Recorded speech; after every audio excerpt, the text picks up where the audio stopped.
आप सबका स्वागत है बैंक साथी यूट्यूब चैनल पर। आज जो हम कवर करेंगे वो 1 दिसंबर का करंट अफेयर्स कवर करेंगे और ये जो रहने वाला है माइंड में रहेगा। ऑलरेडी मैं इसका लाइव क्लास ले चुका हूँ बट लाइव क्लास में कुछ एरर की वजह से वो नहीं हो पाया, तो इसको हम री रिकॉर्ड करते हैं। ठीक है, तो पहले से बढ़ता है विदाउट वेस्टिंग एनी टाइम्स। तो पहले नहीं जा रहा है 125th बर्थ एनिवर्सरी सेलिब्रेशन किया गया है बाय प्रेसिडेंट ऑफ इंडिया। और ये जो है 125th जो बर्थ एनिवर्सरी थी वो थी डॉक्टर हरे कृष्ण ना मेहताब जी का। तो इस इवेंट में आपको बहुत सारे मिनिस्टर्स दिख रहे होंगे, लेकिन इसमें से इम्पोर्टेंट जो है प्रेसिडेंट ऑफ इंडिया है, बिकॉज इन्होंने ही इनोग्रेट किया है ये जो इवेंट है इसको। तो इस इवेंट में एक पोस्टल स्टैम्प रिलीज किया गया है जो कि 5 रुपए का है। आप देख सकते हैं 5 रुपए का पोस्टल स्टैम्प है रिलीज किया गया है। अब इसके बारे में न्यूज़ पढ़ते हैं। तो द्रौपदी मुर्मू जी जो प्रेसिडेंट ऑफ इंडिया है, इन्होंने इनोग्रेट किया है 125th birth anniversary celebration of Utkal Keshari doctor Hare Krishna Mehta. तो जैसे कि महात्मा गांधी जी, तो जैसे गांधी जी के आगे महात्मा लगता है, तो वैसे ही कुछ उत्कल केसरी लगता है डॉक्टर कृष्ण मेहताब जी के आगे। ठीक है, तो आपको ये चीज़ ध्यान दे रही है। ये जो है इवेंट ऑर्गेनाइज किया गया बाय मिनिस्ट्री ऑफ कल्चर। और अगर हरे कृष्ण मेहताब जी के बारे में समझे तो ये जो है इंडियन नेशनल कांग्रेस के मेंबर है और बहुत अच्छे लीडर थे, प्रोमिनेंट लीडर थे जिन्होंने फ्रीडम स्ट्रगल में बहुत अच्छा काम किया था। और इन्होंने ये जब जब हमारे इंडिया जब आज़ाद नहीं हुई थी, तब जो है प्रिस्ली एक अलग से स्टेट थी, प्रिस्ली स्टेट थी उड़ीसा। तो उधर जो है ये एज अ प्राइम मिनिस्टर थे। और बाद में जब उड़ीसा जो है इंडिया का पार्ट बन गई, तो उसके बाद जो है ये चीफ मिनिस्टर ऑफ उड़ीसा बन गए। अब इसी दौरान, इसी इवेंट के दौरान जो है प्रेसिडेंट ऑफ इंडिया में इनोग्रेट किया है 2 चीज़ें, और 2 चीज़ें लॉन्च की है या रिलीज़ किया गया है। एक तो 5 रुपए का स्टैम्प जो कि मैंने आपको ऑलरेडी बताया, ये जो है रिलीज़ किया गया है। इसके साथ जो है एक 125 रुपीज़ का जो है कॉइन भी रिलीज़ किया गया है। तो ये चीज़ आपको ध्यान देनी है। नेक्स्ट में बढ़ते हैं। तो अभी G20 समिट हो रहा था ब्राज़ील में, जिसको G20 रियो समिट भी कहा जाता है। और अभी ये नवंबर के महीने में ही हुआ है, तो इसके बारे में हम थोड़ा बहुत कुछ पढ़ते हैं। तो इस बार का पढ़ने से पहले इस बार का हम ये भी देखते हैं कि क्या इस बार का थीम था या क्या इस बार का जो है मेन इनिशिएटिव था। ये था global alliance against hunger and poverty. इस बार का जो मेन जो थीम या तो जो मेन जो एजेंडा है इस बार का ये है, तो ये आप ये चीज़ ध्यान देंगे। इसका अगर हम डिटेल पढ़ें आगे स्लाइड में, तो इस बार जो ये 19 G20 लीडर समिट था, ये होस्ट किया था ब्राज़ील ने। और इसका अगर थीम देखें तो आपको मिलेगा building a just world and a sustainable planet, इसका थीम। और इस बार जो ये इवेंट हो रहा था, इसमें मैंने बताया ब्राज़ील में जो रियो कैपिटल है वहाँ पे हो रहा था। अगर हम G20 की बात करें तो G20 में कौन-कौन से कंट्रीज़ आते हैं? Group of 20 countries. अब ग्रुप ऑफ 20 में जो है आपको 19 तो कंट्री मिलेगी, एक जो है यूरोप यूनियन मिलेगा। और अभी रिसेंटली जब 18 G20 समिट हो रहा था हमारे इंडिया में, तो उस केस में जो है अफ्रीकन यूनियन को भी G20 का पार्ट बना दिया गया है। अब G20 की बात करें तो इसको फॉर्म किया था 1999 पर। और इसमें जो भी मेंबर है ये रिप्रेजेंट करते हैं 85% ऑफ ग्लोबल जीडीपी। और 2/3 ऑफ द पॉपुलेशन जो है ये G20 मेंबर्स जो भी है ये इनमें ही है। ठीक है, और 75% ऑफ द ग्लोबल ट्रेड भी ये G20 मेंबर्स ही कंट्रोल कर रहे हैं। मतलब मोटा-मोटा आप ये समझ सकते हो कि जो भी डिसीजन होती है G20 कंट्रीज़ का, वो बहुत ज़्यादा इम्पैक्ट करती है पूरे ग्लोब को, पूरे वर्ल्ड को। ठीक है? तो इधर कुछ डिक्लेरेशंस भी लिए गए थे, जैसे कि G20 रियो डिक्लेरेशन। अब इसका मतलब क्या हुआ? देखिए, जैसे 18 अ, जो G20 लीडर समिट हुआ था, तो उस केस में अगर इंडिया कुछ डिक्लेरेशन कर दिया, तो उस केस में बोला जाता है उसको न्यू दिल्ली डिक्लेरेशन। ठीक है? तो वैसे अगर ब्राज़ील में कुछ डिक्लेरेशन हुई हो, तो ब्राज़ील का जो कैपिटल है, उसका डिक्लेरेशन बोला जाता है। तो इसमें कुछ हाइलाइट्स है वो देखते हैं। इनका जो एडॉप्शन गोल है, वो है कि एड्रेस करना ग्लोबल चैलेंज को, क्राइसिस को, फोस्टर करना stronger and sustainable inclusive growth को। तो ये जो है इनका एडॉप्शन गोल है। और अगर प्रायोरिटी की बात करें, जो भी ये G20 का जो समिट था इस बार 19, उसकी 3 प्रायोरिटी जो स्टेप्स है वो आपको याद रखना है। एक तो है fight against hunger and poverty, जिसके बारे में हम आगे और पढ़ेंगे। उसके बाद क्लाइमेट चेंज के ऊपर, कैसे क्लाइमेट के ऊपर एक्शन लेना है, उसके ऊपर जो है दूसरा इनका प्रायोरिटी है। तीसरी प्रायोरिटी है कि जो भी ग्लोबल गवर्नेंस इंस्टीट्यूट्स है, ग्लोबल गवर्नेंस इंस्टीट्यूट्स है, उनका रिफॉर्म। तो ये 3 जो है आपको प्रायोरिटी याद रखनी है, बहुत ज़्यादा इंपॉर्टेंट है एग्ज़ाम पॉइंट ऑफ व्यू से। अगर हम G20 में जो 19 कंट्रीज है उनकी बात करें तो कौन कौन सी आती है वो, तो आपको मिलेगा Argentina, Australia, Brazil, China, Canada, France, Germany, India, Indonesia, Italy, Japan, Mexico, Russia, Saudi Arabia, South Africa, South Korea, Turkey, UK, USA और फिर यूरोपियन यूनियन। तो टोटल जो है 18 कंट्रीज़ है और एक जो है यूरोप यूनियन है जिसके अंदर बहुत सारे कंट्रीज़ आती है। उसके बाद एक अफ्रीकन यूनियन भी है जिसमें भी कुछ 5 से 6 कंट्रीज़ आती है, तो वो भी आपको ध्यान देना है, ठीक है? तो ये जो है कंट्रीज़ आपको देख के पता लग रहा होगा जो मेजर इकोनॉमिक्स है, जो मेजर जो है इकोनॉमी जो सँभालती है वही सारे कंट्री मिलेगी, जैसे कि चाइना हो गया, इंडिया हो गया, यूएसए या यूके हो गया, ठीक है? तो बड़े-बड़े कंट्रीज़ जो हैं वही जो है इसका पार्ट है।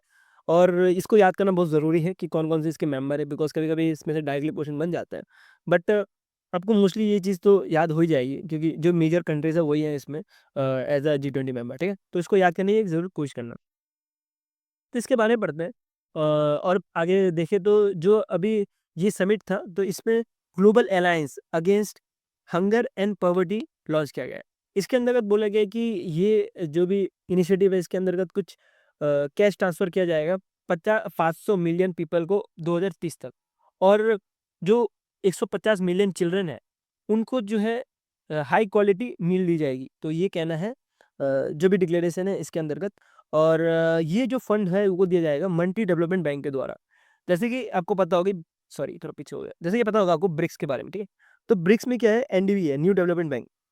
तो ये ब्रिक्स का खुद का बैंक है, वैसे जी20 का जो है ये खुद का बैंक है, जो कि डिस्ट्रीब्यूट करेगा जो भी फंड्स और ग्रांट्स है वो, ठीक है? तो ये चीज़ आपको ध्यान देनी है। अब बात करें क्या करेगा ये हंगर और poverty global allies against hunger and poverty क्या करेगा ये जो है जो भी सेशन डेवलपमेंट गोल 1 2 और 10 है को टारगेट करेगा 2030 तक की फिल्म बनी कोशिश की जाएगी। तो वन में देखिए तो सस्टेन डेवलपमेंट वन में जो है नो पॉवर्टी है, सस्टेनेबल टू में जो है जीरो हैंगर है और सस्टेनेबल टाइम में जो है रिड्यूस इनइक्वालिटी है, मतलब जो मेल और फीमेल के बीच इनइक्वालिटी है उसको कम से कम करने की बात कर रहे हैं 2030 तक। तो ये चीज़ आपको ध्यान देखनी है कि कौन-कौन से जो है सस्टेनेबल डेवलपमेंट गोल जो है कवर्ड है under this global alliance against the hunger and poverty. अब हमने 19 G20 समिट के बारे में अच्छे से सब कुछ पढ़ लिया। अब हम पढ़ते हैं 18 G20 समिट के बारे में। तो 18 G20 समिट जैसे मैं आपको पहले ही बताया कि इंडिया में होस्ट किया गया था with the theme of Vasudhaiva Kutumbakam क्या बोल रहा हूँ मैं? कटम्बकम, ठीक है? तो इसका अगर इंग्लिश में मीनिंग देखें तो one earth, one family, one future. तो ये भी आपको ध्यान देना है कि 18 जो है समिट कहाँ पे हुआ था और उसका थीम क्या है? बिकॉज़ आपको कभी-कभी जो प्रीवियस जो थीम है या तो प्रीवियस जो समिट है वहाँ से भी क्वेश्चन बन जाते हैं और पिछली बार तो इंडिया में हो रहा था, तो यहाँ से भी क्वेश्चन बन सकते हैं डेफिनिटली। नेक्स्ट चलते हैं, नेक्स्ट आ रहा है कि मिनिस्ट्री ऑफ एक्सटर्नल अफेयर जो कि जयशंकर जी हैं, इन्होंने इनॉग्रेट किया है first overseas Symbiosis international university campus और ये किया गया है दुबे नॉलेज पार्क जो कि यूएई में है उधर। तो बात करें क्या है ये सिम्बोलिस इंटरनेशनल यूनिवर्सिटी, बहुत लोगों को पता होगा कि ये पुणे बेस्ड यूनिवर्सिटी है और एक तरह की प्राइवेट यूनिवर्सिटी और डीम्ड यूनिवर्सिटी है, ठीक है? प्राइवेट है ये और डीम्ड यूनिवर्सिटी है जो कि पुणे बेस्ड है और इसकी जो है दिल्ली, मुंबई, नोएडा यहाँ पे भी इसके ब्रांचेस ओपन है और अब जो है पहली बार ये अपना ओवरसीज में खोला जा रहा है, इनका जो कैंपस है ये, ठीक है? तो ये भी एक छोटा सा न्यूज़ है जो कि लेस इंपॉर्टेंट में आता है। नेक्स्ट बढ़ते हैं, नेक्स्ट बढ़ने से पहले इधर एक चीज़ बताना चाहूँगा कि इन्होंने एक बुक भी लॉन्च किया गया है Bharat matter why Bharat matter जो है अभी इंग्लिश में रिलीज़ किया गया है, इसको ऑलरेडी हिंदी में रिलीज़ कर दिया गया है और अब जो है इसको इंग्लिश में रिलीज़ किया गया है और इसको रिलीज़ किया गया है जो दुबई का जो लाइब्रेरी है वहाँ पे, ठीक है? और इस बुक को जो है पब्लिश किया है रूपा पब्लिकेशन ने, ये चीज़ आपको ध्यान देनी है। तो इस बुक का इम्पोर्टेंस क्या है कि ये बुक जो है कैसे ग्लोबल शिफ्ट हुआ है, उसके बाद भी इंडिया ने कैसे प्रोग्रेस किया है और इंडिया कैसे सेल्फ लेवल बन पाया है, उसके बारे में लिखा गया है, ठीक है? तो ये व्हाई भारत मैटर इस बुक का जो इम्पोर्टेंस है ये आपको मिलने वाला है, इसके सारे जो मैंने आपको पॉइंट बताए ये सब कुछ। नेक्स्ट चलता है, नेक्स्ट आ रहा है ये बहुत ज़्यादा इम्पोर्टेंट है। तो ये सभी तरफ से नहीं जा रहा है कि क्या रहता था पहले हम ये समझते हैं पहले तो एक स्टोरी लेके चलते हैं तो आपको अच्छे से समझ आएगा ये चीज़। अब मान लीजिए बैंकिंग साथी है, ठीक है? बैंकिंग साथी के पास कुछ मान लीजिए कि 100 शेयर जो है वो पब्लिक करना चाहता है, ठीक है? पब्लिक इश्यू ऑफ इक्विटी में जो है 100 शेयर जो है बेचना चाहता है, ठीक है? बैंकिंग साथी एक कंपनी है जो कि 100 शेयर जो है पब्लिक इश्यू ऑफ इक्विटी मतलब कि पब्लिक के पास जो है देना चाहता है, ठीक है? 100 शेयर बेचना चाहता है। तो जब भी कभी पब्लिक के पास बेचना चाहता है होता था पहले क्या रहता था कि जब भी पब्लिक के पास बेचना होता था, तो उससे पहले जो भी बैंकिंग साथी है इनको 1% जो है कहाँ देना पड़ेगा? जो भी ये हैंडेड का जो स्टॉक का जो वैल्यू निकलेगा उसका जो है 1% वैल्यू जो है वो देना पड़ेगा सेबी को, ठीक है? तो ये जो है रूल चेंज कर दिया गया है। अभी के हिसाब से बोला जा रहा है कि सेबी ने जो है रिमूव कर दिया है rule of requiring ensure company कि इनको जो है डिपॉजिट करना पड़ेगा 1% of the public issuer size with stock exchange, तो ये नहीं करना पड़ेगा। और before launching a public issue of equity, जब पब्लिक इशू ऑफ इक्विटी करनी पड़ती थी पहले, तो उससे पहले जो है 1% जो है डिपॉजिट करना पड़ता था सेबी को, लेकिन अब जो है ये नहीं करना पड़ेगा। और ये करने का सबसे बड़ा कारण यही है कि डीमेट अलॉटमेंट, उसके बाद application supported by blocked amount, उसके बाद यूपीआई पेमेंट, ये सब फैसिलिटी आने की वजह से ये जो है हटाया गया है, ठीक है। और कंपनी के ऊपर जो है लेस स्ट्रेस हो, उसी के लिए जो है सेबी ने किया है। ये सेबी ने कैसे किया? ये सेबी ने किया है by amendment to regulation 38(1) SEBI regulation 2018 के अंतर्गत, जो कि अभी रिसेंटली 17 मई 2024 में इसको एमेंड किया गया था। तो इसके अंतर्गत ही जो है ये नया रूल लाया गया है, ठीक है। तो ये कुछ की चेंजेस भी है जो कि आपको ध्यान देना है कि no objection certificate for releasing the deposit has been withdrawn. पहले क्या रहता था कि नो ऑब्जेक्शन सर्टिफिकेट देना पड़ता था जब भी कभी विड्रॉल करना पड़ता था। तो अ, अब जो है नो ऑब्जेक्शन सर्टिफिकेट, सॉरी, अब जो है नो ऑब्जेक्शन सर्टिफिकेट देना पड़ेगा जब भी कभी विड्रॉल कर रहे होंगे, तो ये चीज़ आपको ध्यान देनी है। इसके बाद बोला गया कि जो भी स्टॉक एक्सचेंज है वो क्रिएट करे, क्या क्रिएट करे कि कैसे जो है रिफंड प्रोसेस जो है ईजी हो पाए फॉर दी अर्लियर डिपॉजिट, जिन्होंने भी अर्लियर डिपॉजिट किया था तो उनके लिए जो है रिफंड कर पाए, उसके लिए भी स्टेप लेने के लिए बोला है सेबी ने। अब स्टॉक एक्सचेंज कौन कौन से, जैसे कि आपको पता होगा BSc, Bombay security exchange, Nifty 50, इसके नेशनल स्टॉक एक्सचेंज जो कि निफ्टी 50 चलाती है, ठीक है। इसमें टॉप 50 कंट्रीज, टॉप 50 कंपनीज रहती है, और बीएससी के अंदर कितनी रहती है, टॉप 30 कंपनीज रहती है, ठीक है। तो ये दोनों को बोला गया है कि ये जो है जॉइंट एसओपी बनाए, कैसे जो है अर्लियर जो जिन्होंने भी डिपॉजिट कर दिया उनको जो है रिफंड किया जाए। नेक्स्ट चलता है ब्लू ऑरिजिन। ब्लू ऑरिजिन के बारे में पता हो, ये जेफ बेजोस की जो है कंपनी है, और ये जो है स्पेस में भेजने का काम करती है, जो भी नॉर्मल जो पर्सन है, जैसे कि आप हैं, हम हैं, लेकिन इसके लिए बहुत ज़्यादा पैसे चार्ज किए जाते हैं, और जिसकी वजह से जो अमीर लोग हैं वही जो है जा सकते हैं। तो इस इन जो ब्लू ऑरिजिन है, इन्होंने कंप्लीट किया है 9 ह्यूमन स्पेस फ्लाइट और 28 न्यू स्पेस मिशन, और इसके अंतर्गत में 6 टूरिस्ट को भी रखा। तो ये 6 टूरिस्ट को भेजेगा इसलिए इम्पोर्टेंट है न्यूज़? नहीं, ऐसा नहीं है। इसलिए इम्पोर्टेंट है बिकॉज़ इसमें एक पर्सन थी जिनका नाम था एली एमिली कैलेंडुला। तो एमिली कैलेंडुला की बात करें तो ये जो है 100 वुमेन बनी है जो कि स्पेस में जा रही है। तो इसलिए ये जो है बहुत इम्पोर्टेंट है एग्ज़ाम के लिए। अब एमिली की बात करें तो एमिली को as the girl the space girl भी बोला गया है, और ये जो है एक यूएसए में एक प्रोग्राम है, स्पेस प्रोग्राम है, उसकी ये होस्ट है, और ये बुक भी लिखती है, जिसकी से इनकी जो बुक है उनको उसको जो है बेस्ट सेलिंग ऑथर का अवार्ड भी मिला गया है। अब इसकी बात करें तो ये मिशन जो है ये सब ऑर्बिटल में रहने वाला है, और इसको जो है लॉन्च किया गया है यूएसए के जो वेस्ट टेक्सास है वहाँ से। अब सब ट्रॉपिकल का मतलब क्या हुआ ये समझते हैं। अब देखिए ये अर्थ है, अर्थ के आसपास क्या है, ऑर्बिट है। अर्थ के आसपास ऑर्बिट है, लेकिन अगर कोई भी स्पेसक्राफ्ट अगर और जो ऑर्बिट है उसके नीचे अगर फ्लाई कर रही हो, तो उस केस में उसको बोला जाता है सब ऑर्बिटल, ठीक है। तो ऑर्बिट पे नहीं बल्कि उसके नीचे, ठीक है। तो उस केस में उसको बोला गया सब ऑर्बिटल। और इसमें एक और चीज़ ध्यान देनी है कि एक होता है कर्मल लाइन। कर्मल लाइन भी अभी समझ लेते हैं तो आपको एक ही बार में सब कुछ समझ आ जाएगा। कर्मल लाइन में क्या रहता है कि ये अर्थ है, और ये अर्थ है, और ये अर्थ का मान लीजिए ये जो मैं आपको बना रहा हूँ ये अर्थ का एटमॉस्फेयर है, ये जो चीज़ है ये अर्थ का एटमॉस्फेयर है, ये अर्थ का स्पेस है। तो ये जो बाउंड्री है ना स्पेस और जो अर्थ का एटमॉस्फेयर है इसके बीच में, तो उसको बोला था कर्मल लाइन। तो ये जो है मिशन था, ये कर्मल लाइन के ऊपर मतलब स्पेस में अर्थ जो एटमॉस्फेयर है उसके ऊपर जो है रहने वाला है, और ये सब ऑर्बिटल पाथ में रहने वाला है, मतलब कि ऑर्बिट के नीचे जो है ये रहेगा मिशन। तो इसके बाद बात करें जो एमिली है, ये जो है 10th वुमेन बन चुकी है जो कि सब ऑर्बिटल फ्लाइट में जा रही है अबोव द कर्मल लाइन, ये चीज़ आपको ध्यान देनी है। और 21st वुमेन ऐसी भी है जो कि सब ऑर्बिटल पाथ में जा रही है। जैसे मैंने आपको ऑलरेडी बताया कि जो ब्लू ऑरिजिन है, जो भी ये एनएस 28 मिशन है, इसके अंतर्गत जो भी पर्सन जो नॉर्मल जो पर्सन है वो अगर स्पेस में एक्सपीरियंस करना चाहते हैं कि कैसा फील होता है स्पेस में जाके, तो वो कर पाएंगे। तो उसी के लिए जो है ये एनएस 28 मिशन जो है लॉन्च किया गया था, और जैसे कि मैं आपको ऑलरेडी ये जो है फाउंडर है जेफ बेजोस इसके, और ब्लू ऑरिजिन के, जो कि अमेज़न के भी फाउंडर है। Next launches of the day में बढ़ते हैं, तो ये आ रहा है कि जम्मू एंड कश्मीर बैंक ने जो है लॉन्च किया है वर्चुअल एटीएम फैसिलिटी। अब वर्चुअल एटीएम फैसिलिटी में क्या रहेगा कि आपको डेबिट कार्ड और क्रेडिट कार्ड की ज़रूरत नहीं रहेगी, और इवन आपको बैंक में भी जो बैंक नहीं, जो ट्रेडिशनल एटीएम रहता है, एटीएम जहाँ पे रहता है, आपको उधर भी विज़िट करने की ज़रूरत नहीं है, बल्कि आप जो है कैश विथड्रॉ कर पाओगे बाय शॉप, ठीक है? अब मान लीजिए आपको आपका एटीएम कहीं दूर है, 2 किलोमीटर या 1 किलोमीटर, ठीक है? और आपका जो शॉप है, आपको वहीं पे कैश मिल रहा हो, तो आप क्यों जाओगे 2 किलोमीटर, 3 किलोमीटर दूर एटीएम में पैसे निकालने के लिए? आपको शॉप से ही निकाल लोगे। तो उसी के लिए जो है जम्मू एंड कश्मीर बैंक ने जो है ये वर्चुअल एटीएम फैसिलिटी जो है लॉन्च किया है। अब क्या जम्मू एंड कश्मीर बैंक जो है आप शॉप में जाएँगी और अपना जो भी प्रोडक्ट है वो लगाएगी, और जो भी वर्चुअल एटीएम है वो लगाएगी, और उसके बाद जो है जो भी लोग हैं वो लाभ ले पाएँगे। तो ऐसा नहीं है, ठीक है? जम्मू एंड कश्मीर बैंक जो है अपना बैंक का काम करेगी, ना कि ये सब करेगी। तो जम्मू एंड कश्मीर बैंक ने क्या किया कि पार्टनर किया है पेमार्ट इंडिया प्राइवेट लिमिटेड के साथ।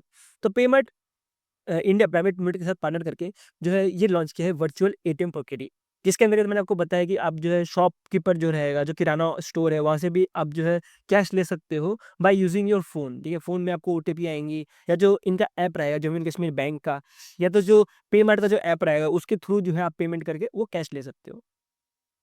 अब ये पार्टनर करने का कारण क्या है? बिकॉज़ पेमार्ट जो है ऑलरेडी पायलट बेसिस पे जो है मेट्रो सिटीज़ जैसे कि दिल्ली, मुंबई, बैंगलोर, चंडीगढ़, यहाँ पे जो है ऑलरेडी चला रही है ये जो भी वर्चुअल एटीएम है। लेकिन अब जो है प्लान है पेमार्ट का कि ये जो है रूरल इंडिया में भी इसको बढ़ाया जाए, एम्पावर किया जाए, ठीक है? और जो भी एटीएम की प्रॉब्लम होती है, जैसे रूरल इंडिया में क्या रहता है कि 5-5 किलोमीटर, 10-10 किलोमीटर तक जाना पड़ता है दूर, तब जाके एक एटीएम मिलता है और वहाँ से आप पैसे निकाल पाते हो। लेकिन किराने की शॉप की बात करें तो आपको जो इंडिया है वहाँ पे भी आपको किराना शॉप तो हर जगह मिल जाएगा। जिसकी वजह से किराना शॉप से भी आप पैसे निकाल सकते हो। इसी वजह से जम्मू एंड कश्मीर बैंक ने जो है पार्टनर किया है पेमार्ट इंडिया प्राइवेट लिमिटेड के साथ। और पेमार्ट जैसे नाम से पता लग रहा है कि पेमार्ट, अब पे जो है पैसा जो है देने का काम करेगा। कहाँ करेगा? कहाँ किया जाएगा? पेमेंट, सॉरी थोड़ा मैसेज आ गया था इसलिए थोड़ा डिस्ट्रैक्ट हो गया।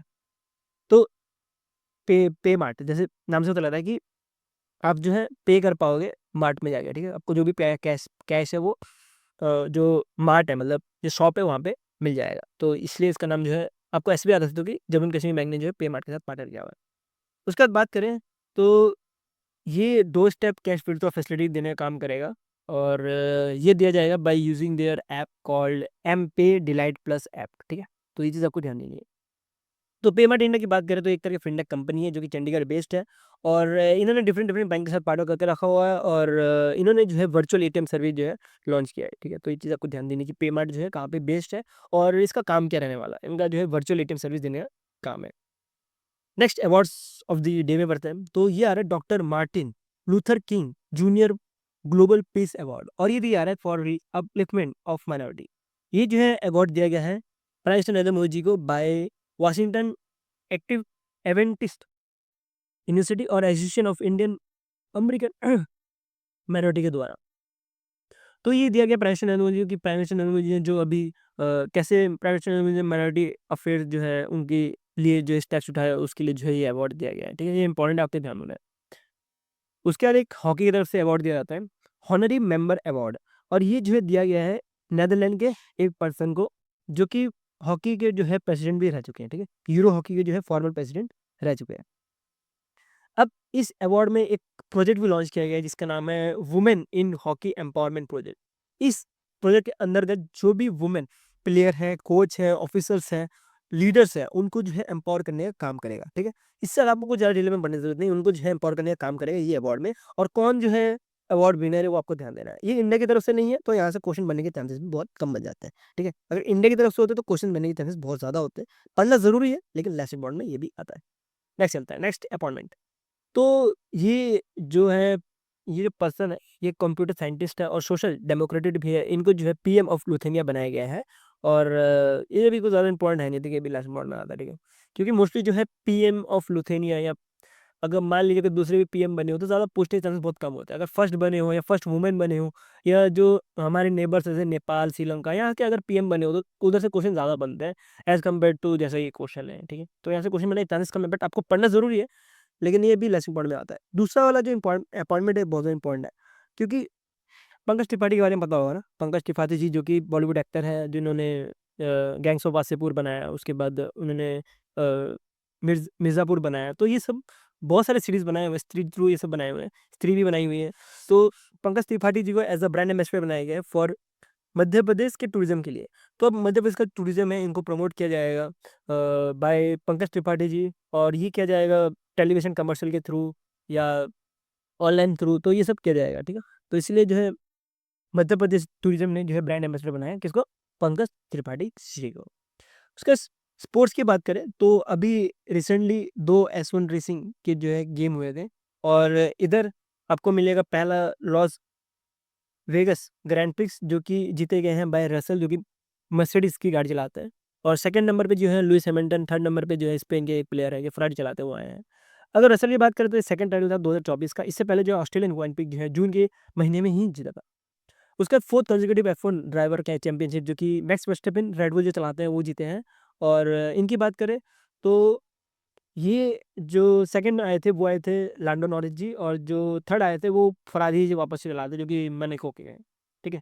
अब F1 रेसिंग की बात करें तो यहाँ से भी क्वेश्चन बहुत कम बनता है, फुल उठा के देखो, प्रीवियस जो अभी एग्जाम्स हुए हैं वो उठा के देखो, तो F1 रेसिंग के एक क्वेश्चन भी नहीं पूछा गया। और F1 रेसिंग होते बहुत ज़्यादा है, आपको महीने में ही कम से कम 5 से 6 जो है F1 रेसिंग मिल जाएंगे, और इसको याद रखना बहुत मुश्किल होता है। तो याद करने का तरीका क्या है, सिंपल है कि एक ही बार में पढ़ो, अल्टीमेट वीडियो से मेरे यहाँ से पढ़ सकते हो, और जहाँ से ही पढ़ रहे हो आप एक ही बार में पढ़ो जो भी F1 रेसिंग हो सारे के सारे, और ज़्यादा फोकस मत करो इसमें, बस यही देखो कि विनर कौन है, क्योंकि आपको मोस्टली जो है यहाँ से विनर क्वेश्चन पूछा जाता है, ज़्यादा से ज़्यादा डीपली ज़्यादा पूछा भी नहीं जाता। अब बुक्स ऑफ द डे की बात करें तो वाई द हैक नॉट, ये जो है बुक जो है ऑथर किया गया है बाय खुशवाल पाल सिंह और अर्पणा जैन के द्वारा। अब इस बुक की इंपॉर्टेंस देखें तो ये 2 पर्सन जो है इनकी जो है जर्नी लिखी गई है इस बुक में, और इस बुक को जो है पब्लिश किया गया by Penguin Random House Limited के द्वारा। अब एग्जाम में जो है आपको पब्लिकेशन से बहुत कम क्वेश्चन पूछा जाता है कि किसने जो है पब्लिश किया गया है, आपको मोस्टली जिसमें ऑथर पूछा जाता है उसके साथ जो है इंपॉर्टेंस क्या है उस बुक की वो पूछी जाती है, तो आपको ये चीज़ तो आपको यहीं पे मिल जाएगा। तो ये हो गया हमारा जो डेली करंट अफेयर्स था वो पूरा पूरा कंप्लीट, और मैंने जो है आपको डिटेल में समझा है, जो एग्जाम रिलेवेंट कंटेंट है वही दी है, और कुछ भी बकवास नहीं किया, ठीक है। यहाँ पे मैं आपको कुछ ऐसे बकवास कंटेंट नहीं दे पा कंटेंट नहीं दूंगा जिसकी वजह से आप कहीं डिस्ट्रैक्ट हो जाओ, आप वो पढ़ो जो एग्जाम के लिए रिलेवेंस नहीं है, ठीक है। तो वो पढ़ी कुछ फायदा नहीं होता, वो टाइम वेस्ट होता है। और वीडियो की लेंथ भी मैं ट्राई करूँगा कि छोटी छोटी रहे, जिसकी वजह से आपको पढ़ने में हेल्प हो, और आप ज़्यादा से ज़्यादा कंटेंट जो है लेस टाइम में कंज्यूम कर पाओ, ठीक है। और अगर इंपॉर्टेंट डेज़ की बात करें तो इंपॉर्टेंट डेज़ तो डेफिनेटली मैं आपको एक ही बार में देता हूँ। और अगर आप इंपॉर्टेंट डेज़ की बात करो तो प्रीवियसली जितने भी एग्जाम्स हुए, RRB, PO, RRB clerk, even IPS clerk और आईपीएस पीओ भी जो भी रिसेंटली हुआ, उधर आपको इंपॉर्टेंट डेज से एक भी क्वेश्चन नहीं मिला। तो इसलिए मैं बोलता हूँ कि इंपॉर्टेंट डेज और ओबीसी से क्वेश्चन बहुत कम बनते हैं, और आपको उधर ज़्यादा फोकस नहीं करना, आपको ज़्यादा फोकस करना है नेशनल, बैंकिंग और इंटरनेशनल, यही से सबसे ज़्यादा क्वेश्चन फंसते हैं, ठीक है। और अपॉइंटमेंट अपॉइंटमेंट ईजी होते हैं, वन लाइनर होते हैं, तो वो सभी पढ़ना जरूरी है। और मैं होप करता हूँ जो मैंने आपको समझा आपको समझ आया, और पीडीएफ चाहिए तो आप जो टेलीग्राम लिंक है आप यहाँ पे जाके वो पीडीएफ डाउनलोड कर सकते हो। सो मंथली वीकली जो भी है वो आपको महीने में मिल जाएगा। सो अभी के लिए इतना रहता है, और